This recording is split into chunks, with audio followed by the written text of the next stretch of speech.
हो चुकी है, लेकिन उसके बावजूद भी आप देखिए कि अभी तक बीपीएससी को नहीं याचना भेजा गया। किशोर जी, कोई और बहाना बचा हो तो? नहीं, कोई और बहाना नहीं, यहाँ स्पष्ट मंशा की बात है और सरकार की मंशा बिल्कुल स्पष्ट है। नहीं है स्पष्ट? हम लोग अधिक से अधिक नौकरी सृजित कर रहे हैं, उन्हें ये एक अपने आप में अजूबा ही है। सृजन की प्रक्रिया वो अलग हो जाएगी। आपके पास जो रिक्त पद है, उन रिक्तियों को ही भरिए ना, लाखों की संख्या में अभी भी रिक्तियां। देखिए, अगर आप इन रिक्त जाएंगे तो महज 65 वर्सेज 1 का रेशियो था शिक्षक और छात्र का, जब हमें सत्ता मिला था, बिहार का सेवा करने का मौका मिला था।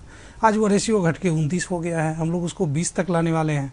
तो ये स्पष्ट मंशा की बात है और हम लोग का मंशा बिल्कुल स्पष्ट है। हाँ, डिले होना एक मानवीय प्रक्रिया है और हम समझते हैं कि डिले नहीं होनी चाहिए और हम लोग उस डिले को मिनिमाइज भी कर रहे हैं। शायद सरकार को कोई फायदा नहीं दिख रहा है एक बड़े समूह को नियुक्ति पत्र देकर। आने वाले समय में कुछ ऐसे समय को लेकर सरकार भी अपना फायदा तलाश रही है। इसमें फायदे और घाटे की बात नहीं है, ये कोई चुनाव नहीं है, इसलिए ये प्रक्रियारत चीजें हैं, प्रक्रियागत चीजें हैं, इसमें फायदा और घाटा की बात नहीं है।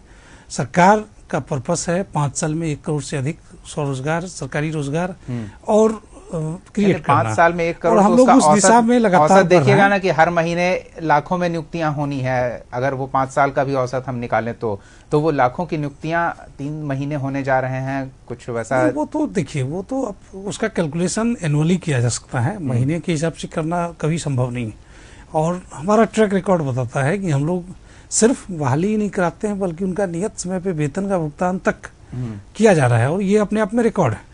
तो ये जो भी छात्र हैं, मैं बिल्कुल सबको सवाल इसीलिए उठ रहा है ना कि आपने रिकॉर्ड बना के रखा है, उसे आप अपने ही रिकॉर्ड पर खरा नहीं उतर रहे हैं। नियुक्ति की प्रक्रिया मतलब चट मंगनी पट ब्याह उससे ज्यादा तेजी से बिहार में पूरी हो चुकी है, क्योंकि चुनाव था और अब चुनाव नहीं है तो कुछ हो नहीं रहा है, किसी तरह की हलचल नहीं है। ये ओवर एक्सपेक्टेशन की बात हो जाएगी, कहीं से नहीं इस तरह की बातें हैं। सरकार बिल्कुल गंभीर है, सरकार अपना काम कर रही है और आपने देखा होगा, चाहे वैकेंसी सरकार अपना काम सही से करती तो दिलीप जी को क्यों आंदोलन के लिए तारीख घोषित करना पड़ता? दिलीप जी कर सकते हैं और मैं समझता हूँ कि दिलीप जी जैसे 10-20 लोगों को आंदोलन करना चाहिए, जरूरी है, आंदोलन भी होना चाहिए। सरकार भी अपना काम करती रहेगी और छात्र अपना पढ़ाई करते रहेंगे। वैकेंसी आएगी, उनको एग्जाम देंगे और जो अच्छे बच्चे होंगे, जो अच्छे स्टूडेंट होंगे, वह शिक्षक बनकर सेवा देंगे। यह प्रक्रिया है और प्रक्रिया चलते आ रहा है, बिना आंदोलन के होगा नहीं कुछ। नहीं, आंदोलन से किसी को रोका नहीं जा सकता है। हाँ। और आंदोलन रोका जा सकता है, तो कह रहे हैं कि आप आज विज्ञापन निकाल दीजिए, कल आंदोलन देखिए, ये इनका एजेंडा हो सकता है कि आज कर दीजिए, ये जस्टिफाई कर सकते हैं अपनी चीजों को कि हम ऐसा होता तो ऐसा कर लेते।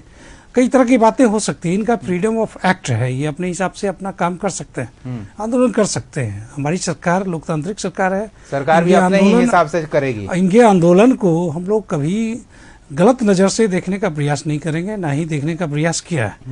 इनका अपना रास्ता है, ये कर रहे हैं और बिल्कुल ये वॉचडॉग की भूमिका में है और होना चाहिए। समाज में कुछ ऐसे लोगों का होना बेहद जरूरी है जो इस तरह के चीजों पे नजर रखे। बाकी सरकार की तरफ से मैं आश्वस्त करता हूं छात्रों को कि वो बेहद ही गंभीरता के साथ अपनी पढ़ाई को जारी रखें। समय से रिक्रूटमेंट वैकेंसीज भी आएगा, एग्जाम भी होगा। आप कभी जाके देखें बापू टावर में, बापू परीक्षा केंद्र में क्या बिहार सरकार ने विजन दिया है। ये सिर्फ बिहार में ही संभव है, किसी और स्टेट में संभव नहीं है। चलिए, अच्छी बात है। हजारों की संख्या में उम्मीद है कि आंदोलन की जरूरत नहीं